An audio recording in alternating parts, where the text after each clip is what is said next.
Hola, ¿qué tal? Bienvenidos a su podcast Charla de Vestidor. Hoy tenemos un invitadazo de lujo, Cristian Sánchez, ¿cómo estás? ¿Qué tal, Michel? Mucho gusto saludarte, un placer estar aquí con ustedes. Gracias por estar aquí con nosotros, Cristian. Cristian, la charla de vestidor de este día, el objetivo es echarle el cassette atrás a 2005. ¿Qué te recuerda en 2005? ¿Lograste algo que pocos tienen la dicha, ser campeón del mundo? Pues mira, ahora sí que me recuerda muchas cosas. Ya han pasado, si no me equivoco, 16 años de aquella hazaña. Y pues bueno, hay todavía mucho sentimiento, muchos recuerdos, muchas buenas anécdotas, ¿no? Todas deportivas y todas, gracias a Dios, positivas. Acaba de ser el aniversario y pues bueno, estábamos recordando el otro día, platicando con algunos compañeros de esa selección, de ese proceso, pues lo que hemos logrado. Creo que fue un eco importante para el país, un parteaguas, así lo vemos nosotros, un antes y un después.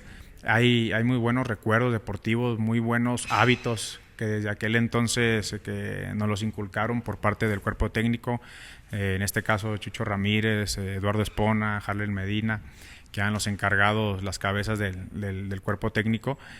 Muchos hábitos que hoy en día todavía llevamos con nosotros y que tratamos de transmitir a nuestras familias, a nuestros compañeros, a gente con la que a veces nos toca hablar de fútbol. Creo que han quedado mucho semblante de todos esos años hasta hoy, y pues bueno, también muchos sentimientos, ¿no? de favorables, positivos, en cuanto a haber conseguido un logro importante, primero en lo grupal y después en lo personal. ¿Cómo inicia tu camino por selección? ¿A los cuántos años llegas en aquel momento era el CAR, si no me equivoco? Sí, yo fui a los 15 años, fue mi primera convocatoria al CAR, que fue ya iniciar el proceso de sub-17, que había otro entrenador argentino en aquel entonces, y fue quien me llamó. Ya después con Chucho seguimos el proceso y pues bueno, a donde ya conocemos, pues a lograr el campeonato. Pero sí, a los 15 años fue mi primera visita al CAR. ¿Qué te acuerdas cuando te dijeron, Cristian, nos llegó el fax? Porque me acuerdo que antes eran sí. el fax, y mira que no estás tan viejito, somos contemporáneos todavía. Pero ¿cómo fue el aviso de tu primer convocatoria? ¿Qué sentiste? ¿Qué recuerdo tienes de ese momento? Pues la verdad de mucha alegría. Yo estaba ilusionado, pero no sabía si podía ir. Había habido un selectivo aquí a nivel nacional, dividido en 4 zonas, ¿no? Nosotros éramos la selección de Occidente, que la conformaba Chivas, Atlas, Los Tecos, UDG, entonces. exactamente. Y bueno, de otras partes venían de América. Nos tocó a nosotros ser eliminados, perder la final de ese cuadrangular. Y pues bueno, tenía mis dudas, ¿no? Igual ya conocía al entrenador y demás, pero obviamente cuando llega la convocatoria, pues sin duda fue muy emotivo, pero sabiendo que también pues es un compromiso, ¿no? Y el saber que pues una convocatoria no te da ya la seguridad de ir a un mundial, ni a una eliminatoria, ni de estar en el proceso, que era el empezar un camino, pero obviamente es motivante el poder participar en una selección en la categoría que sea. Recuerdo bien ese llamado ahí en CECAF, llegó el fax y nos notificaron, creo que íbamos como 6, 7 de Atlas en aquel momento, y bueno, sin duda han sido de las noticias más padres que me ha tocado recibir. Tenías un punto en tu contra, que era, en ese tiempo eran los 88, naciones en el 88 menores. Tú nació en 1989. ¿Cómo manejaste esa presión de ser el menor, o te fue motivante el decir, soy el más chico, pero tengo posibilidades? ¿Cómo manejaste esa situación al ser de los más chicos de edad en ese grupo? Sí, mira, quizás yo en ese momento me concentraba en lo que era entrenar. No pensar en si quizás era más grande o más chico. La concentración y mi idea era ir a entrenar y hacer lo mejor posible. Como ya me había tocado igual hacerlo en Atlas, en cuarta, tercera, en quinta división, y poderme ganar un lugar en su momento con gente más grande que yo. Desde chico creo que así fue mi proceso. Y realmente me concentraba en eso, en dar mi máximo esfuerzo, y al final creo que me dio resultado. Podía ser yo quizás un año menor que ellos, pero sí creo que en cualidad y en capacidad siempre estuve, creo que a la par de todos ellos, de buenos jugadores desde chavos, y creo que afortunadamente nunca fue como una limitante, vaya, para poder estar en ese proceso y en ese equipo. A nivel selección, este proceso tiene un parteaguas, un antes y un después, y se tomó como modelo para años más adelante.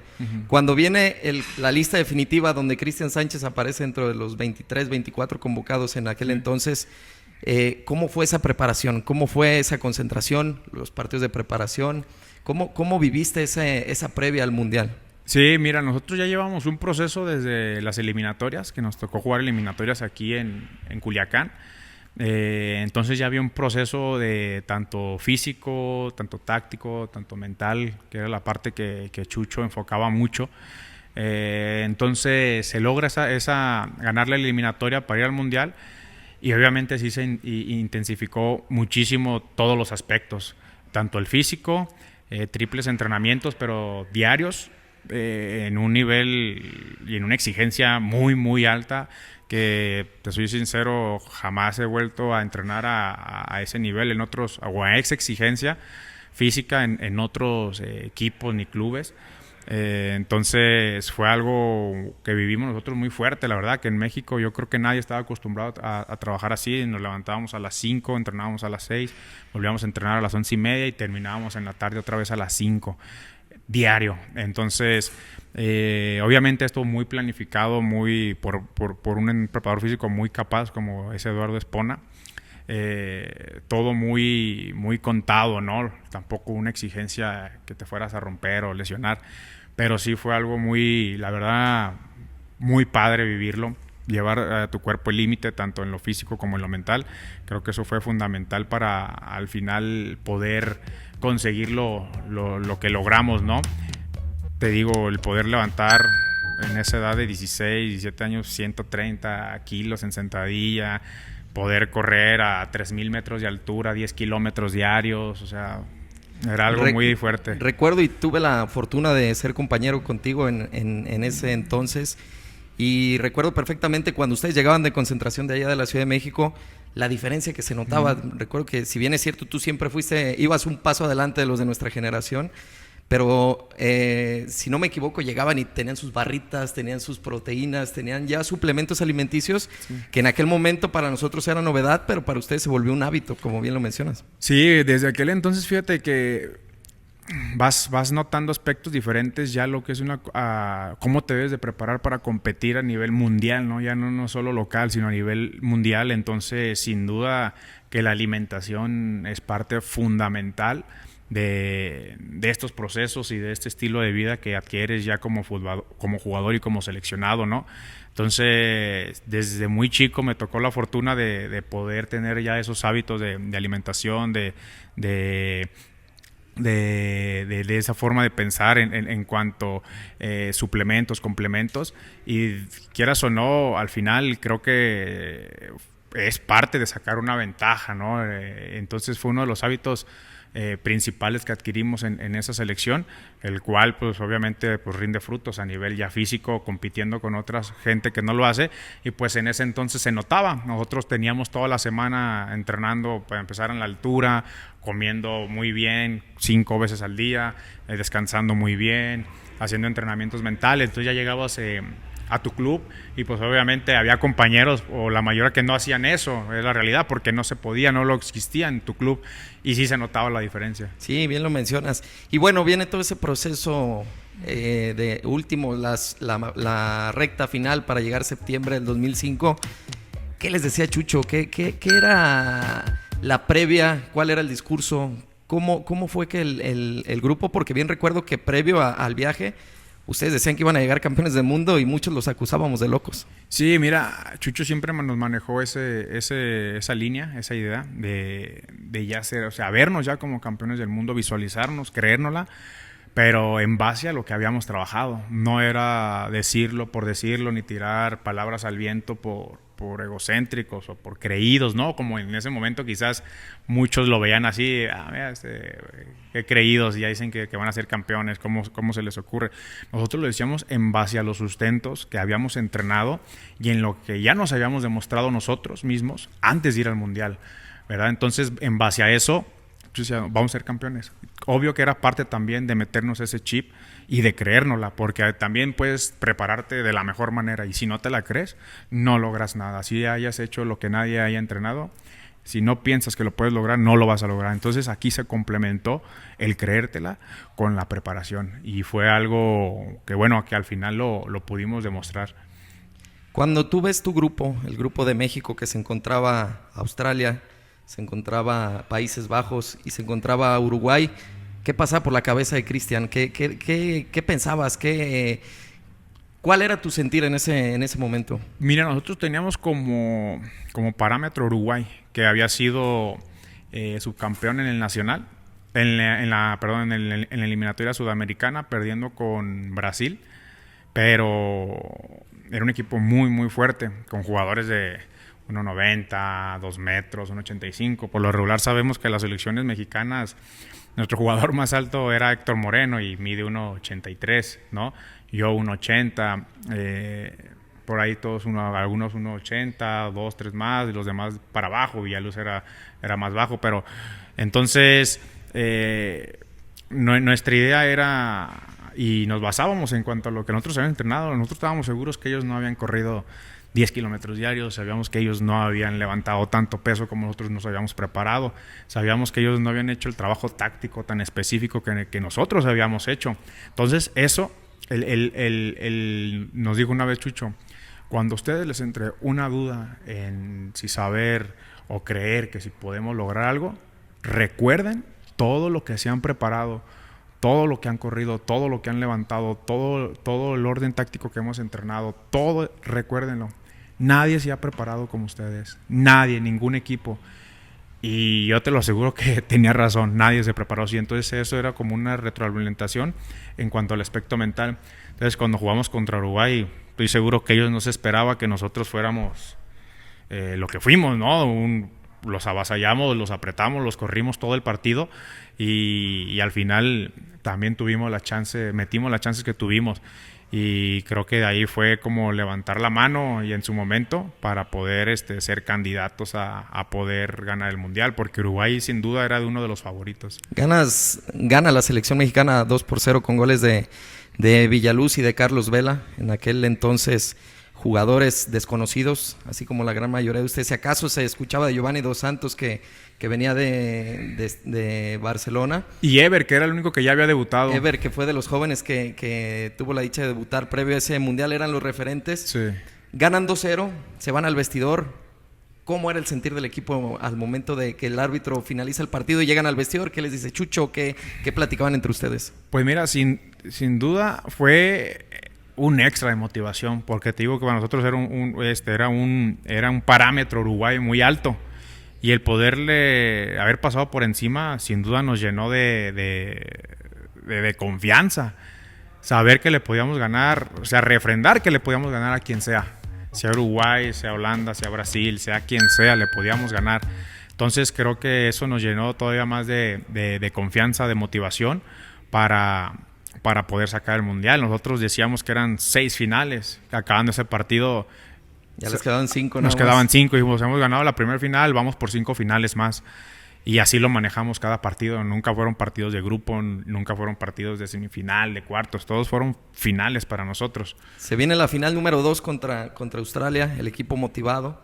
Ganan 3-0 con goles del Negro Esparza y 2 de Carlos Vela, que por cierto, Esparza, no te hagas, ya eres el siguiente invitado, ya por ahí ya nos comunicamos. Ganan 2-0, 6 puntos de 6.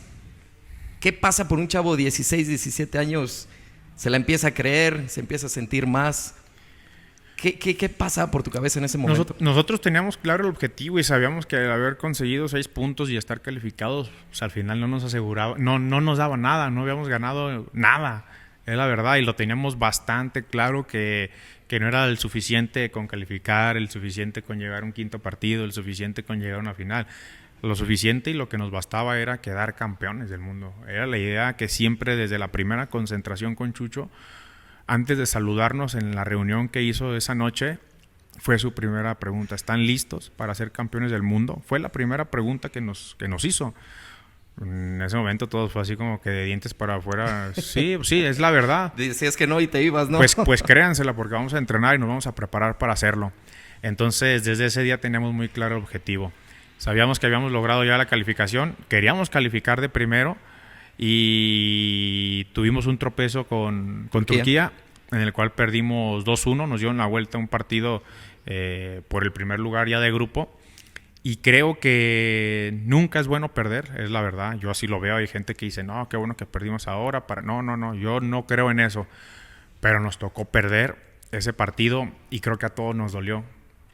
Nos dolió y nos dimos cuenta que nos volvió, que no habíamos ganado nada y que teníamos que seguir haciendo lo que habíamos hecho en los primeros 2 partidos. Y así fue. Y entramos a fase de finales. Y creo que empezamos otra vez a demostrarlo. Con esa derrota en tu tercer final contra Turquía, Chucho, ¿cómo maneja el resultado? ¿Los regaña, los presiona, los alienta? Porque desde que iniciamos la charla, todas tus palabras han sido motivación. Sí, la verdad que mira, Chucho es una persona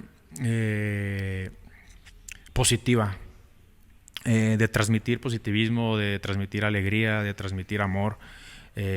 Obviamente que cuando se tiene que hablar fuerte se habla fuerte, pero no se habla de una manera en culpar a alguien o de señalar a alguien. Se habla fuerte de una manera de actitud, de meter, de trabajar. Entonces esas fueron sus palabras acabando ese partido. Pensar ya en el siguiente, que era, ahí no lo sabíamos, o creo que ya lo sabíamos, que era Costa Rica, los cuartos de final. Entonces esas fueron, ¿saben qué? Vamos a cerrar esto.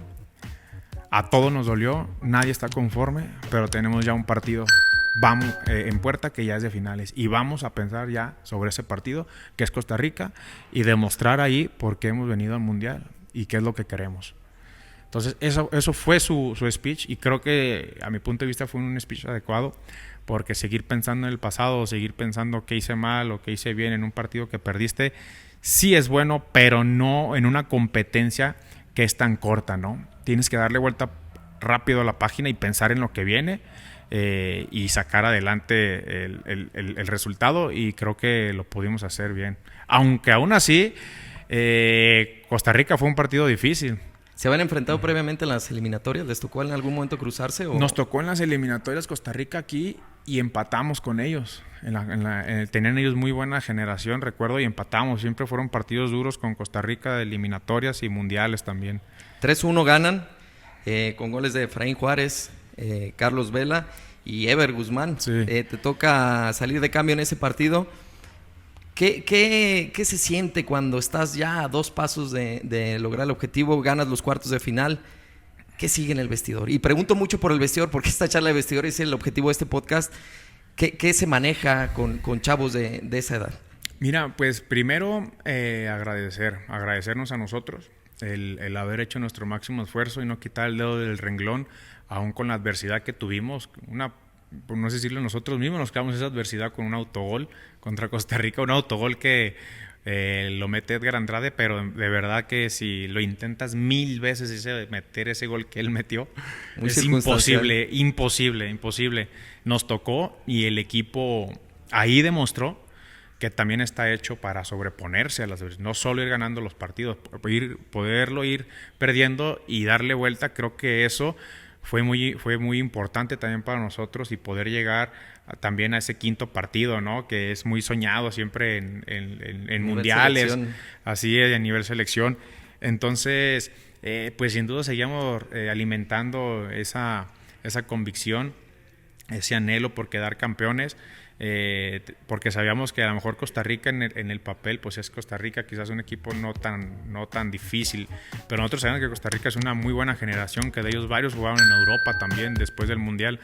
Entonces también eso nos llenaba más de confianza, y el habernos sobrepuesto a un resultado adverso, pues obviamente que fue al final en el vestidor el explotar y felicitarnos, y vamos por nuestra quinta final, lo hemos logrado. pasar, pero no hemos logrado nada. Ese siempre era nuestro speech. Ya estamos en el quinto partido, estamos o en cuarto o en tercero, en el que fuera, pero no hemos logrado nada,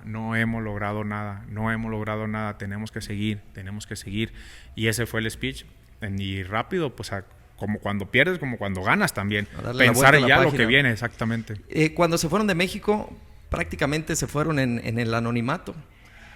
Pero conforme iban avanzando y conforme mostraban ese fútbol y esa mentalidad que Chucho les inculcó desde el día uno, como bien lo mencionas, los reflectores empiezan a girar hacia ustedes, empiezan a mandar reporteros a Perú. ¿Ustedes eran conscientes de lo que estaban moviendo en México en ese momento o ni enterados estaban de todo lo que estaba pasando por acá? Fíjate que en ese tiempo había muy pocas redes sociales, es la verdad. Todo se manejaba por correo electrónico o por llamada de larga distancia, ¿no? De moneditas o de ahí del hotel, que era mejor ir a hablar de moneditas porque el hotel era más caro, ¿verdad? Entonces, pues yo hablaba con mi familia, con mis papás, cómo estaba, cómo me sentía, y pues la verdad cuando ya calificamos en la semifinal, pues, oye, se están saliendo en todos lados, están saliendo en la tele, en el periódico, en todos lados, ¿no? Entonces ahí fue como que ya te empieza a caer el 20 de lo que estás logrando, ¿no? De lo que estás moviendo. Que realmente el 20 te cae hasta muchos años después, es la realidad. Pero en ese tiempo fue de esa manera como nos dimos cuenta, ¿no? Cuando ya entramos en la semifinal y que obviamente ya en la concentración del hotel pues ya había muchísimo más personas, muchísima más prensa, muchísimo más todo, ¿no? Dueños de equipos, directivos, representantes. Era un mundo de gente ya en la concentración en lo que era la semifinal contra Holanda. Viene Holanda, rival por tradición y por ahora sí que por resultados de antaño de los fuertes, país europeo con generaciones bastante buenas. ¿Qué esperaban? ¿Qué les decían? ¿Cómo fue la previa cuando se enteran que Holanda viene a ser rival de México en semifinales? Pues la verdad que de entrada sabíamos, y creo que todos lo sabemos, pero sí fuimos muy conscientes de que para ser campeones tenías que ganarle al que fuera, ¿no? Llamase Brasil, llamase Holanda. Nosotros teníamos una idea muy clara que íbamos a jugar contra chavos de nuestra edad, con la misma ilusión, con las mismas ganas. Entonces en ese parámetro estábamos igual, no estábamos ni arriba, pero tampoco abajo de ellos, estábamos al parejo. Eran chavos que buscaban lo mismo que nosotros. Y de ahí, pues era empezar a medir fuerzas, ¿no? Ya en los partidos. Si jugabas con más actitud, con más confianza, con más corazón, pues al final es la diferencia, porque son chavos igual que nosotros. Su historia, obviamente, hay selecciones que tienen más historia que México, o muchas, o varias, o pocas, pero ahí éramos iguales, porque ellos no habían logrado nada igual que nosotros. Entonces de ahí partíamos y de ahí también creíamos que nosotros estábamos al parejo. Y creo que, te digo, nosotros también en la línea que teníamos de la preparación que habíamos hecho, creo que eso nos aunaba más confianza a nosotros y sí lo demostramos sacando un fondo físico en ese partido que yo creo que, te soy sincero, nosotros sí esperábamos ganar el juego, la verdad, pero no 4-0 como lo hicimos. No de esa manera, y bueno, eso habla del gran trabajo previo y de la buena preparación que tuvieron. Y bueno, se acaba el partido, México está en la final. Llegan al vestidor, explotan, tranquilos. Sí. ¿Qué pasa? Fue una celebración de vestidor de media hora, una hora, irte al hotel. Chucho los deja, ¿qué les dice? ¿Celebren que han logrado el primer paso o les dice, hey? No, tranquilos. Es lo mismo, estábamos a un paso de lograrlo, de ganar una final. Entonces ahí sí fue una celebración de vestidor, llegar ya al hotel a cenar y a descansar, no había más, cenar y descansar, no había por qué pensar ya o sentirnos satisfechos. Había otra frase que utilizaba Chucho que es esa de estoy satisfecho pero quiero más, que es algo, pues la verdad, pues con mucha lógica, ¿no? Sí, claro. Cuando quieres lograr algo o quieres marcar ese antes y después. Sí estoy satisfecho, porque obviamente es una satisfacción calificar, ganar una semifinal y llegar a una... Claro que es pero quiero más. Y quiero más, ¿por qué? Porque el más deja que nunca te conformes y hace que alcances algo que quizás nunca habías pensado, que no tengas límite, ¿no? Que no te pongas un tope, decir, bueno, ya pasé una final, ya si la pierdo, pues bueno, no hay problema. No. ¿Por qué si ya estás allí, por qué no peleas por ella? ¿Por qué no cumples el sueño, no? Entonces esa era una frase que Chucho decía, sí estoy satisfecho, pero quiero más y quiero más. Y de esa manera yo creo que nosotros también en esa edad pues somos muy, todavía digamos, creyentes, ¿no? A veces ya crecemos, nos hacemos más rebeldes, pero en esa edad, ¿por qué? No sé, nos hacemos más rebeldes, pero creo que en esa edad todos era así, en el mismo canal, el grupo pensando lo mismo, y creo que así llegamos a la final contra Brasil. Y les toca a Brasil, que viene de eliminar a Turquía, que les ganó en la fase de grupos 4-3, si no me equivoco, en el partido Brasil-Turquía. Y bueno, Brasil es un equipo, si hablábamos de Holanda con mucha historia, Brasil ni se diga, equipo que siempre es protagonista en los torneos donde se para, un rival a vencer, pero se enfrentaba a un México nuevo, a un México que, si bien es cierto, estaba sorprendiendo a todos. Y me sorprende, Cristian, escucharte, porque digo, ahorita me suena muy lógico por la edad que tienes, pero sé que ese mismo discurso y esa misma madurez la presentabas a los 15, 16 años. ¿Qué viene con Brasil? ¿Qué pasaba por tu cabeza cuando te enteras de principio que son ellos? ¿Qué te decían en casa cuando hablabas con tus papás? ¿Qué les decía Chucho? Pues bueno, mira, de casa, pues obviamente mi hijo, Dios te bendiga, mi papá tuvo la oportunidad de viajar e ir a la semifinal y a la final cuando calificamos. Y pues bueno, mi papá lo veía ahí en el lobby, en el hotel, y está en un paso, era obviamente motivación, felicitarme. Chucho, pues obviamente el speech era lo mismo. ¿Saben qué? Es un partido más que tenemos que ganar.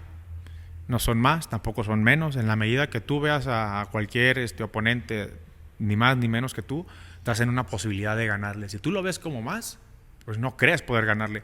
Si tú lo ves como menos, pues lo subestimas y te puede ganar por subestimarlo o por creerte más que él. Pero si tú lo ves igual y pones todo tu trabajo, tus actitudes, tus aptitudes al servicio del equipo y tuyo, para poder lograrlo, le puedes ganar en la medida que tú lo veas igual que tú. Entonces ese era el speech. No vamos a jugar contra la historia de Brasil, vamos a jugar contra 11 jugadores de su misma edad, punto. No viene a jugar Pelé, no viene a jugar Ronaldinho, no viene a jugar Kaká, no viene a jugar nadie de ellos. Viene a jugar 11 chavos igual que ustedes. Su historia y otros jugadores no van a jugar. Entonces de esa manera era su speech, lo cual es cierto. Y si te entra es cierto. Van buscando lo mismo que yo. Vamos a ver cómo estás tú y vamos a ver cómo estoy yo, de preparados y de creer. Entonces esa era la parte, y en la parte personal pues era una final soñada. ¿Había nervio? Sí, claro que había nervio. Yo creo que más que nervio había una adrenalina por querer jugar ya el partido. Recuerdo el primer día en Lima, cuando llegamos, antes de empezar el Mundial, se hizo una visualización en el estadio de la capital, el estadio más grande de Perú, que ahí nos tocó abrir a nosotros el Mundial. Se hizo una visualización donde nos decía, piensen en la final soñada, en este mismo estadio, aquí vamos a abrir el Mundial y aquí lo vamos a terminar. ¿Contra quién les gustaría que fuera la final del Mundial? Contra Brasil, sí. contra Brasil. Entonces, todo se visualizó, todo se hizo y al final se dio. Entonces, era una motivación poder llegar a una final, poderle ganar a Brasil, por la historia que tiene Brasil, pero no íbamos a jugar, te digo, contra su historia. Pero es obviamente motivante para nosotros. Entonces, ya está, lo que buscábamos, ahí está, y vamos por eso, vamos por eso, no hay más, vamos a ganar, vamos a meter, vamos a hacer lo que hemos hecho, no queramos hacer de más, mucho menos de menos, claro. Vamos a hacer lo que hemos trabajado con esa motivación, con esa mentalidad, y quieras o no, el que se haya dado, parece circunstancias, pero quizás a veces yo soy muy dado y creo, no sé los demás, pero creo que sí, con la mente provocas muchas cosas al final de cuentas, ¿no? Malas o buenas, pero las provocas. Y se nos dio. Y fue un mundial soñado, una final soñada que pudimos ganar. Transcurren los primeros minutos, el nervio poco a poco se va soltando, pero ¿cómo un chavo de tu edad en ese entonces manejaba la presión, manejaba el nerviosismo? ¿Cómo manejabas el que el partido ya inició? ¿Y cómo manejas que vas ganando 1-0? ¿Qué pasaba por Cristian en ese momento?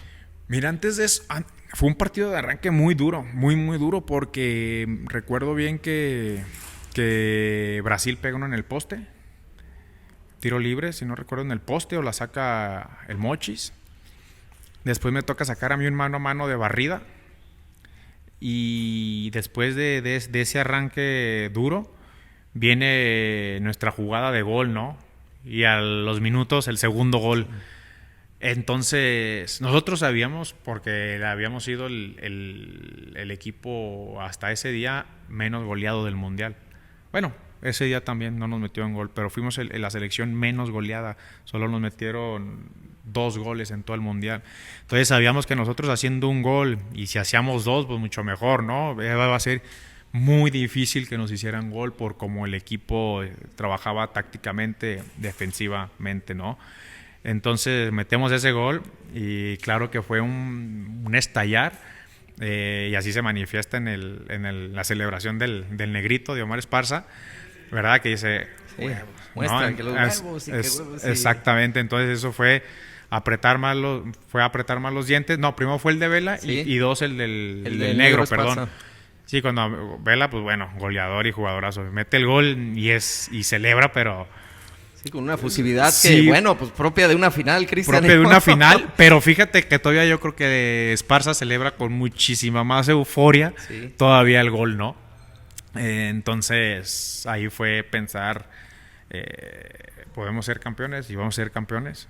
Era seguir trabajando el partido, llevarlo hasta el final, con lo que habíamos hecho, con lo que habíamos entrenado y preparado, y no más. Y bueno, viene el 3-0 ya al final ahí de Ever Guzmán, con una narración muy famosa de Ever, campeón del mundo, Ever, Sí. campeón del mundo. Viene el 3-0, por tu cabeza ya decía, ¿ya lo logramos? ¿O aún existía ese nerviosismo, esa preocupación de... Te soy sincero. Aún no. Nah, cuando ya metemos el tercer gol de Ever, sinceramente sí. Sí fue, ya somos campeones del mundo, porque encima quedaban creo que como 3-4 minutos para terminar el partido o menos. Entonces, sinceramente, cuando cae el tercer gol, sí. Cuando íbamos el 2-0, te soy sincero, no, todavía sabíamos que no podíamos aflojar, que sí era una gran ventaja y nos daba mucho más tranquilidad para poder manejar el partido, pero no estábamos seguros todavía de poder, o sea, creíamos que lo podíamos lograr, que estábamos ahí, que teníamos que pelear, pero el tercer gol sin duda nos aseguraba, en lo personal, sí el campeonato, la verdad. Se acaba el partido, te entregan el trofeo y la medalla de campeón. Llegas al vestidor, me imagino la algarabía y la efusividad que había ahí dentro. ¿Hay un discurso de Chucho al finalizar el partido? ¿O ya de plano ya nadie quería hablar con nadie por la alegría que existía? Ya no hubo discurso, fue todo festejo. Había muchísima gente, muchísima gente, la verdad. Te soy sincero, duré 3 días, yo creo que sin dormir. En serio, te lo digo, ya era al final era muy cansado, muy pesado ya el entorno por toda la euforia que había. Primero ahí acabando el partido, la euforia grupal, ¿no? De felicitarnos, de abrazarnos, de recibir la medalla, de festejar, de ir al vestido. Después, pues ya se vuelve una euforia ya en el hotel, pues imagínate, prensa, todos los medios, dueños de equipo, representantes, o sea, era un mar de gente. Después, pues regresamos al DF, premiación, felicitaciones del presidente. Con mariachi, ¿no? Me acuerdo, lo recibieron Sí. bajando. ¿O eso fue en Guadalajara? No, fue en el DF. Fuimos primero a Los Pinos, a que el El presidente. presidente nos felicitara. Fuimos en el turibús. Duramos como 3 horas para llegar a Los Pinos, me acuerdo, en el turibús. Un río de gente por todas las calles, por todas las calles. Después en Los Pinos, y después fuimos a otra cena con mariachi y demás, que ya era cansadísimo. Al siguiente día salía el vuelo a las 6 de la mañana a Guadalajara. Yo ya venía cansadísimo y llegué a mi casa y pues bueno, toda la colonia estaba en mi casa con pancartas, con esto, con el otro, mi familia. Pues te invitaban a todos los medios, ¿no? Que entrevista acá, entrevista allá. O sea, sí fue algo para la edad, te digo. Quizás sí te acostumbraste a lo que es jugar fútbol y ganar, pero al final es otra contraparte el saber manejar todo lo que te contrae a nivel social, a nivel de farándula, pudiera decir, ¿no? A nivel periodístico. Entonces, sí, eso sí fue como que algo que yo no sabía, que yo tuve que aprender a manejar, pero bueno, era parte del éxito que habíamos tenido. ¿En algún momento sientes que pierdes piso por esta situación? Porque empiezas a aparecer en todos los noticieros, empiezas a aparecer en todas las portadas de los periódicos en aquel entonces. El internet todavía no tenía el alcance que tiene ahora, pero empiezan de cierta manera a aparecer. ¿Sientes que en algún momento estabas un poquito más arriba? Fíjate que quizás no que pierdas piso, sino que la inercia te va llevando a otro lugar. Una vez nos platicó Chucho, al final, después de esto, dice, va a haber gente con la que antes platicaban y ahora ya no van a platicar, va a haber gente con la que antes te juntabas y que ahora no te vas a juntar. Dice, y eso no quiere decir que tú en palabras futboleras, ¿no?, te agrandes o te quieras más o pierdas piso. Dice, lo que pasa que ya no tienen la misma visión, que ya no tienen la misma idea de las cosas, y eso te va llevando a juntarte o a compartir con otra gente. No quiere decir que el día de mañana, si lo ves, lo hagas menos, ¿verdad? O lo desprecies para nada, con todo el respeto, con toda la sencillez que debe ser, pero ya no el pasar tiempo con esas personas, sino que va cambiando también tu círculo. Y a veces, pues desgraciadamente, se malinterpreta eso, ¿no? El decir, antes se juntaba, antes venía. Y desgraciadamente es a lo que te lleva el éxito o el hacer ya otras cosas, aunque no tengas éxito, vaya. O bueno, no sé, depende también a qué le podamos llamar éxito, ¿no? Claro. Pero a lo mejor el vivir otras cosas pues te va a veces haciendo cambiar de círculo o de gente, no porque no quiera, te repito, sí que yo saludo a todos con el mismo cariño, con la misma, pero ya no es un compartir ahí, sino por el mismo hecho de hacer otras cosas, pues vas cambiando. Entonces creo que te expliqué esto para dar la respuesta, y creo que nunca he perdido la humildad. Gracias a Dios, siempre mis papás me han inculcado mucho ese valor, ¿no? De la sencillez, del trabajar, de darle a cada persona su lugar, su respeto que se merece, porque al final de cuentas, digo, nadie son más, nadie somos menos. A veces nos toca a alguien vivir una cosa, a otros les toca vivir algo, a veces les toca ganar una cosa, a alguien les toca ganar otra cosa, y al final el éxito cada quien lo mide personalmente, ¿no? Claro. El que es la satisfacción que puedes lograr hasta no sé, de poner un puesto de tacos, por así decir, pues una persona exitosa pudo poner un negocio, o sea, cada quien mide su éxito. Y en ese momento, yo sin duda creo que nunca perdí la humildad, siempre hablé con personas que me buscaron, que me seguía saludando, hasta el día de hoy, entonces en esa parte estoy muy tranquilo, vaya. Todos los medios y todo el mundo decíamos que era la selección promesa, la selección, o los niños héroes les sí. Llegaron a etiquetar de esa manera, porque vaya que lo que tuvieron pues no es cualquier cosa. Se llegaba a hablar de que el debut, que ya estaban listos para primera división, que ya estaban listos para selección mayor. De hecho, recuerdo se hace un partido como de exhibición con un mezclado entre selección mayor y en ese momento ustedes campeones del mundo. ¿Sentiste que ya estabas listo para dar ese paso a primera división, o eras consciente que era un objetivo o un paso que habías logrado y nada más? Te soy sincero, yo sí esperaba jugar en primera división, es la realidad. Obviamente yo lo esperaba. Yo creo que desgraciadamente yo te puedo decir que quizás no estaba quizás para ser un titular en primera, pero sí para ser considerado.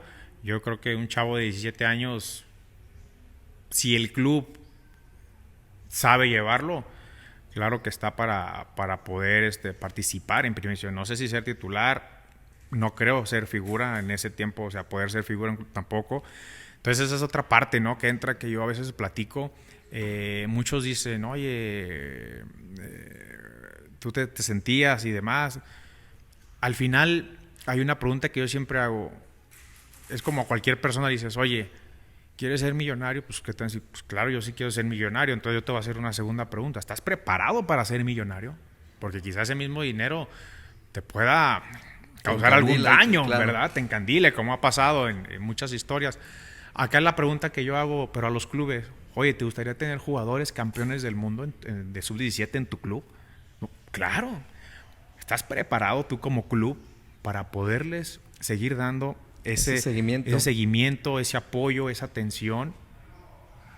No verlos como una moneda, no verlos como una figura en ese momento ya para tu club. O sea, esa es la otra parte que entra, que yo creo que en México se ha mejorado mucho, pero que aún falta. Esa parte, ¿no? Porque hemos tenido otras buenas generaciones de chavos, subcampeones, otros campeones. Los olímpicos, pues bueno, ya fueron gente que ya estaba en primera división, pero sobre todo en estos procesos menores, ¿no? Entonces yo creo que en ese momento faltaba esa parte en el club. El club vivía una etapa difícil, que el enfoque era salvar el descenso. Entonces el enfoque era diferente, o sea, no podías tú como chavo llegar y quizás se te diera la oportunidad y el entrenador estar tranquilo, había que sacar resultados y sabemos que en México pues somos muy resultadistas y somos de procesos cortos, ¿no? Claro. Entonces yo creo que ahí se rompe un poco el poder nosotros recibir más esa oportunidad y esa confianza. Aún así sabiendo que puede haber errores si tú juegas porque eres aún joven, pero sí recibir ese apoyo y ese respaldo sí faltó, siento yo, por la situación que vivía el club y otra por obviamente pues todos ser novatos en tener esa camada de jugadores en sus clubes, ¿no? Sí, seguramente nos están escuchando y nos están viendo jóvenes de 15, 16 años que tienen esas ganas de llegar a primera división, jóvenes o hasta mismos papás de niños jóvenes, niños futbolistas. ¿Qué les dices, Cristian? Pues primero que hagan lo que les apasiona, lo que les guste. Al final de cuentas, la vida va poniendo siempre las cosas en su lugar, pero sin duda que hagan algo que les guste. Hablando en este caso del fútbol, pues que si en verdad les gusta y les apasiona, hay una palabra pues que todos sabemos, ¿no? Y que no es fácil a veces lograr: trabajar todos los días. Justo ayer platicaba con mi esposa y yo le decía que cuando estábamos chavos, que estábamos en Atlas, que estábamos creo que en sexta división, yo tenía amigos, por así decirlo, de buen nivel económico, ¿no? ¿Te acuerdas quiénes han de ser? Sí. Entonces, un saludo para ellos. Un saludo para ellos. Y nos lleva muy bien y hasta la fecha. Claro. Pero recuerdo bien que a veces me invitaban a fiestas o 15 años y demás. Y yo le decía a mi mamá: oye, llévame a mi papá. No. ¿Mañana tienes juego? Sí. Si tú elegiste esto y a ti te gusta esto, hablando de fútbol, es un consejo para cúmplelo al 100%, porque al final Dios no se queda con nada y te lo va a regresar de alguna forma, y con creces. Pues en ese momento pues tú estás con la euforia de que es que mi amigo va y mis cuates, bla, pero al final de cuentas es un sacrificio invisible, porque digo, también soy muy partícipe de lo que dijo una vez, me acuerdo, el Tote Castañeda. Si hay algo que te gusta, entonces no es un sacrificio, la verdad. Entonces fueron cosas que yo dejé de hacer por enfocarme, gracias a mis papás, quizá mi papá hubiera sido y me dijo: sí, claro, bebé, estás chavo, que vaya, que disfrute, no pasa nada. ¿Tienes mañana compromiso temprano? Sí. Entonces, ¿a dónde quieres ir? O de plano mejor salte y dale a lo social. Y dale a lo social, pero decídete. Entonces fue una parte muy importante que hoy les doy ese consejo: enfóquense en lo que quieren, trabajen para lo que quieren, denle prioridad realmente a lo que les gusta, a lo que les apasiona, a lo que realmente, como decimos, a lo que deja, ¿no? Tanto como papá, tanto como hijo, tanto como futbolista, como quien sea. Y es muy válido la decisión de cada quien, ¿no? Pero al final, si quieres lograr algo y quieres hacer algo, es el único camino. Es el único camino, el trabajo, el esfuerzo, el disfrutar, el llegar a tu casa cansado de un juego, de un entrenamiento, y aunque hayas goleado o te hayan goleado, el decir: puta, di todo, quedé liquidado, pero estoy tranquilo conmigo mismo, me faltan, siempre va a haber cosas por mejorar, pero ¿cuál fue mi actitud? ¿Me equivoqué 100 veces? Sí. ¿Y cuál fue tu actitud? ¿Te hundiste? ¿Seguiste trabajando? La actitud es una parte importante hoy. Bueno, siempre, pero hay mucho más en el fútbol. Vemos cuántos jugadores en base a pura actitud, con poco talento, si queremos decirlo así, pero les alcanza. Y jugadores con bastante talento que no les alcanza por la actitud o por creer que por un partido o dos. No, esto es de todos los días, de todos los entrenamientos, de todos los juegos, de todos los días comer bien, de todos los días descansar bien, de todos los días pensar positivo, de todos los días estudiar, leer, también hacer una carrera académica, ¿no? Que es otra parte ya que entra y está muy de moda también hoy, y qué bueno que es así, ¿no? Llevar las dos partes. Entonces, hagan lo que les apasiona, háganlo con cariño, con amor. Cuando uno hace algo con amor, con cariño, con entrega, las cosas salen. Cuando uno las hace con coraje, con resentimiento, con esa mala vibra, con esa mala energía, aunque le eches ganas, pero si la energía no es buena, al final puede que pase algo y no se dé. Entonces, háganlo así. A los papás, realmente que apoyen a los chicos. Cada quien sabe las circunstancias que atraviesan familiarmente, pero apóyenlos por lo menos en lo que a ellos les guste. El mayor apoyo por lo menos en lo moral. Tú puedes, no hay límites. Si te gusta esto, trabaja, yo te apoyo con esto lucha por lo que quieres. O sea, es algo que hoy creo lo debemos de tomar muy en cuenta, y que sean auténticos, ¿no? Que sean ellos mismos, que tengan esa frescura, esa personalidad.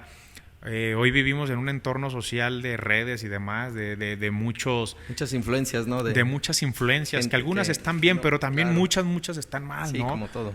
Entonces, ser muy cuidadoso en esa parte y ser tú mismo. Yo veo hoy jugadores de sub-20, segunda división, con 50, 60 mil seguidores en una página, en una red social. No está mal. Pero el que tú tengas 20, 30, 1 millón, si tú juegas en segunda división, en sub-20, o apenas entrenas con primera división, no eres un jugador, digamos, consolidado, nomás te sirve para los likes, y el likes al final es un ego que a veces la gente le gusta cargar, ¿no? Realmente el éxito no es tener muchos likes o muchos seguidores, el éxito es conseguir esa plenitud por la que has trabajado desde chico, por el sueño, alcanzar tu sueño. Yo creo que eso es tener el éxito. Entonces, que esa parte también sean cuidadosos, los papás, los mismos jugadores, los mismos clubes, ¿no? Que hoy eso maneja algo importante y hace, desgraciadamente, que el jugador se desubique, claro, por un gol, 2 goles. Ya lo quieren poner en la vitrina. En la vitrina, en Europa, o piensan que ya está, esto es de todos los días, hasta el día que tú dices, este día no voy a jugar más, me retiro. Quizás ese día, a nivel deportivo, puedas descansar, pero estoy seguro que a nivel social, a nivel familia, a nivel más, vas a tener que seguir haciendo cosas. Claro, tome nota papás, niños, sí, jóvenes, porque se los está diciendo un ganador, un campeón del mundo. Y bueno, Cristian, para cerrar, si tuviera aquí a Cristian del 2005 frente a ti, ¿qué le diría al Cristian de hoy 2021 a Cristian del 2005? Te dejé pensando, fíjate que me dan hasta ganas de llorar. Échale. Porque creo que lo malo lo abrazaría. ¿Qué le dirías? Suéltate, Cristian, porque yo sé que le dirías muchas cosas. A lo mejor lo motivarías, o a lo mejor le dirías, ¿sabes qué? Aguas, que la vida viene así en un futuro, no hagas esto. Pues te puedo decir que del 2005 a la fecha he vivido muchísimas cosas, buenas y malas, pero creo que a esa persona, a ese Cristian, simplemente lo abrazaría y le diría 2 palabras. Gracias y te amo. Yo creo que serían 2 palabras que yo le diría si lo tuviera enfrente. Qué bonita manera de cerrar este podcast, hermano. Agradecerte el tiempo, gracias, agradecerte aquí la invitación. Y bueno, agradecerles a todos ahí por su sintonía, y no se pierdan en nuestro siguiente programa. Que estén muy bien.